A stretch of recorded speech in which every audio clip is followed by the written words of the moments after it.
Primary স্কুলে 3টা বই। আমার মনে হয় এই বয়সের বাচ্চাদের এর থেকে বেশি বই পড়ার প্রাসঙ্গিকতা খুব বেশি নেই। সেখানে অন্য কিন্ডার গার্ডেনে অনেকগুলো বইয়ের চাপ থাকে। বাচ্চাদের শৈশবটা মনে হয় একটু প্রেশারের মধ্যে পড়ে যায়। ওরা এখন এই বয়সে হাসবে, খেলবে, বসে পড়াশোনা করবে, এটাই হওয়া উচিত। আরও একটা ব্যাপার, আমার নিজের পার্সোনাল এক্সপিরিয়েন্স থেকে আমি বলছি, ওকে আমি অন্য একটা স্কুলে খুব অল্প সময়ের জন্য দিয়েছিলাম, কিন্তু আমার যেটা এক্সপিরিয়েন্স ওখানে আমি দেখেছি যে টিচাররা আসেন, তারা হোমওয়ার্ক দেন, বসে থাকেন, খাতায় লিখেন।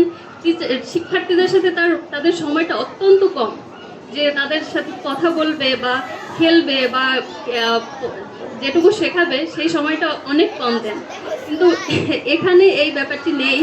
আরেকটা ব্যাপার, বিগত বছরগুলোতে আমাদের সরকার প্রাইমারি স্কুলের উপর অনেক বেশি গুরুত্ব দিয়েছে। আর এই টিচারদের যে ট্রেনিংটা, এটা আমার মনে হয়েছে যে ট্রেনিংটা খুব ইম্পর্টেন্ট। এখানে প্রত্যেকটা টিচারই বিশেষ ট্রেনিং প্রাপ্ত, বাচ্চাদের সাথে কিভাবে বিহেভ করবে বা কিভাবে তাদের সাথে আচরণ করবে এটা তারা খুব ভালো বোঝে। আমার নিজের ইয়া থেকে বলছি, আমি যখন নন্দিনীকে পড়াতে বসি আমার মনে হয় যে এটা পৃথিবীর সবচেয়ে কঠিন কাজ। আমি ধৈর্যহারা হয়ে পড়ি। আমার পড়াশোনা খুব একটা খারাপ না, আমি ঢাকা ইউনিভার্সিটিতে পড়েছি, কিন্তু আমার মনে হয়েছে আমি ওকে পড়াতে পারবো না।